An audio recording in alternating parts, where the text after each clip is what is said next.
ప్రజలందరూ కూడా మీకు అసహ్యించుకుంటున్నారు. ఇటువంటి పరిస్థితుల్లో ఈరోజు అచ్చెన్నాయుడు కూడా ఒక స్టేట్మెంట్ ఇచ్చాడు. ఆ స్టేట్మెంట్ ఇచ్చి అచ్చెన్నాయుడు ఏం మాట్లాడతాడు? మావిగన్ అన్నటువంటి దానికి మద్దతుగా మీరు మాట్లాడతారా? మావిగన్ అన్నది ఒక పెద్ద విస్ఫోటనంలో ఈరోజు రాష్ట్రం మొత్తం చర్చ అవుతుంది. ఆ చర్చను చూసి జీర్ణించుకోలేక, భరించలేక, అమరావతిలో జరుగుతున్నటువంటి అకృత్యాలు, మోసాలని ఊసగుచ్చినట్టు జగన్మోహన్ రెడ్డి గారు ప్రజలకు చెప్పటం వల్ల అది జీర్ణించుకోలేక పాయింట్ డైవర్ట్ చేసి మాట్లాడతారు.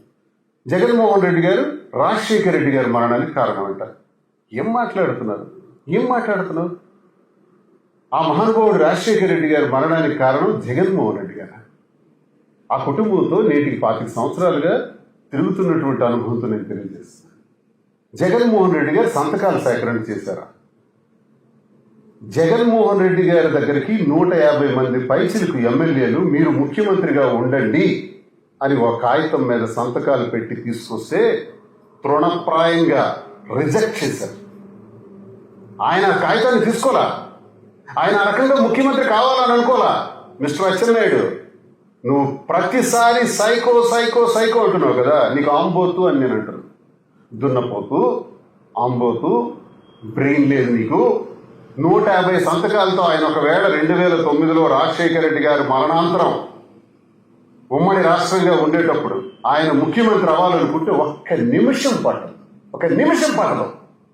కానీ చరిత్రలో అయ్యారు. ఆయన 2009లో అలా ముఖ్యమంత్రి అవ్వడానికి రిజెక్ట్ చేశారు. రిజెక్ట్ చేసి సోనియా గాంధీ గారి దగ్గరికి వెళ్ళి కలిశారు గౌరవంగా. ప్రజలందరూ నాన్న గురించి మరణించిన వాళ్ళు చాలా మంది ఉన్నారు, వాళ్ళ కుటుంబాలకు వెళ్ళి కలవాలి అన్నారు. అందుకు మేడం గాంధీ ఒప్పుకోలేదు. సరే నేను కలవాలనుకుంటున్నానని వచ్చారు. దానికి ఆవిడ అంగీకరించకపోవడం, తెలుగుదేశం పార్టీ, కాంగ్రెస్ ఒకటై జగన్మోహన్ రెడ్డి గారి మీద తప్పుడు కేసులు పెట్టి నానా హింసలు పెడితే ఆయన పాదయాత్ర చేసుకొని 2014లో పెద్ద విప్లవమే సృష్టించి ప్రజల్లోకి వచ్చి పోటీ చేశారు. ఓడిపోయారు. కానీ 150 మంది సంతకాలతో ఆయన ముఖ్యమంత్రి కాలా. 2009లో 5 సంవత్సరాలు పోరాడి 14లో పోటీ చేసి ఓడిపోయినా మళ్ళీ పోరాడారు. అప్పుడు 2019లో ఆయన ముఖ్యమంత్రి అయ్యారు. 10 సంవత్సరాల పోరాటం అనంతరం మరి 150 సంతకాలతో ఆయన ముఖ్యమంత్రి అవ్వాలనుకుంటే 1 నిమిషం పట్టదు కదా. ఇది నిజమా? ఇది జరిగిందా చరిత్రలో? రామారావు గారికి వెన్నుపోటు పొడిచి ముఖ్యమంత్రిగా చంద్రబాబు నాయుడు అయ్యాడు అన్నదానికి చారిత్రాత్మక ఆధారం ఉంది. మరి జగన్మోహన్ రెడ్డి గారు 150 సంతకాలతో ముఖ్యమంత్రిగా అయ్యారు అనడానికి ఆధారం ఉందా? ఆయన అయ్యారా? ఏం దుర్మార్గమైన మాట్లాడతావు? హత్య రాజకీయాల గురించి అచ్చెన్నాయుడు మాట్లాడుతున్నాడా? హత్య రాజకీయాలు మీ ఇంట్లోనే కదా ఉన్నాయి. మీ పంచాయతీలో సర్పంచ్గా నామినేషన్ వేస్తే కూడా మీరు ఒప్పుకోరు కదా. 3 చంపేసినారు కదా. తర్వాత 3 ఊరు నుంచి వెంట పెట్టినారు కదా. ఆ తర్వాత నేనే దగ్గరుండి నామినేషన్ వేయిస్తే నిమ్మాడలో కింజరా పప్పనని, ఇప్పుడు అతన్ని కూడా ఊరు నుంచి వెంట పెట్టినారు కదా. మీ సొంత తమ్ముడు భుజంగరావు కింజరా బుజ్జిని అర్ధరాత్రి కత్తలతో పొడి చంపేసినారు కదా. హత్య రాజకీయాలు మీవి. ఎవరికో చెప్పు నువ్వు రాష్ట్రంలో, ఎవరికో మీడియా ముందు కూర్చొని పెద్ద కబుర్లు చెప్తే ఆంబోతులాగా. తెలియనోడు ఎవరో తెలియపోవచ్చు, నేను తెలిసిన వాడిని, కళ్ళారా ఇవన్నీ చూసిన వాడిని. 25 సంవత్సరాలు ఎర్రన్నాయుడు, అచ్చెన్నాయుడు మీతోనే యుద్ధం చేస్తున్నటువంటి వాడిని. ఓడినా గెలిచినా మీతోనే యుద్ధం చేస్తున్నాను. మీతో యుద్ధం చేస్తున్నటువంటి అనుభవంతో నేను చెప్తున్నాను. ఈ రాష్ట్ర ప్రజలు మీ ఇంట్లో హత్య రాజకీయాలు ఉన్నాయి. జగన్మోహన్ రెడ్డి గారి కాలి ధూళికి కూడా పనికిరానటువంటి అచ్చెన్నాయుడు ఆస్తులు సంపాదించారు 1,00,000 ఎకరాలు. అంటే మీకున్న ఆస్తులు, మీ ఆస్తి 2 ఎకరాలే కదా. 2 ఎకరాలకు పెద్ద కుటుంబం కదా. ఈ పెద్ద కుటుంబం ఈరోజు 1,000 కోట్లు ఎక్కడి నుంచి సంపాదించింది? ఏంటి ఆ టెక్నిక్ చెప్పు. మీరు కష్టపడి సంపాదించారా? ఎక్కడి నుంచి వచ్చాయి మీకు ఆస్తులు? ఆ చరిత్ర అంతా నా దగ్గర ఉంది. నువ్వు అధిక ప్రసంగం చేసి జగన్మోహన్ రెడ్డి గారికి హత్య రాజకీయాలకి లింక్ చేసి, జగన్మోహన్ రెడ్డి గారికి ఆస్తులతో నువ్వు లింక్ చేస్తే నీ ఆస్తుల చిట్టాల వివరాలు కూడా నేను వివరంగా చెప్పేస్తాను ప్రజలకు. హత్య రాజకీయాలు నేను జస్ట్ హింట్ ఇస్తున్నా. మీ హత్య రాజకీయాలు ఏంటని. ఒకవేళ నువ్వు ఇంకెక్కువ మాట్లాడాలనుకుంటే మీ హత్య రాజకీయాలు కూడా ఎవిడెంట్గా చెప్పాల్సి వస్తుంది. ఇదివరకు నేను చాలా మీడియాలో చాలా సందర్భాల్లో చెప్పాను, ఇప్పుడు కూడా చెప్పాల్సి వస్తుంది. నేను జగన్మోహన్ రెడ్డి గారి అభిమానిగా, వైఎస్ఆర్ గారి శిష్యుడిగా నేను తెలియజేస్తున్నాను. ఆ కుటుంబం కాలిగుట్టుకు కూడా నువ్వు పనికిరావు.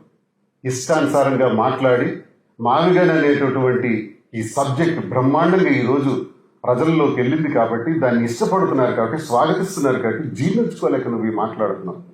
మాకు తెలుసు 2 రోజుల క్రితం మీకు చంద్రబాబు నాయుడు క్లాస్ పీకటం, నువ్వు చేస్తున్నటువంటి అవినీతి పైన, నువ్వు కనీసం స్టేట్మెంట్ కూడా ఇచ్చుకోలేక నువ్వు ప్రవర్తిస్తున్న తీరు పైన నీకు గట్టిగా వార్నింగ్ ఇచ్చారు. కాబట్టి రోజు మాట్లాడతా, రోజు మీడియా ముందు మాట్లాడతా, దానికి సమాధానం ఇది.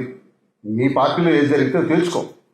కానీ ఇష్టానుసారంగా జగన్మోహన్ రెడ్డి గారి గురించి కానీ రాజశేఖర రెడ్డి గారి గురించి మాట్లాడితే జాగ్రత్త, ఈ తాట తీస్తామని మీకు తెలుస్తుంది.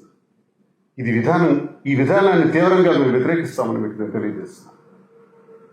నీకు దమ్ముంటే మరి అడుగుతున్నావు కదా, విశాఖపట్నంలో ఎందుకు ప్రారంభించలేకపోయారని. ఎస్, మేము భవనాలన్నీ కట్టిస్తున్నాం, అన్నీ అయిపోయినాయి, రా వచ్చి ప్రారంభించండి.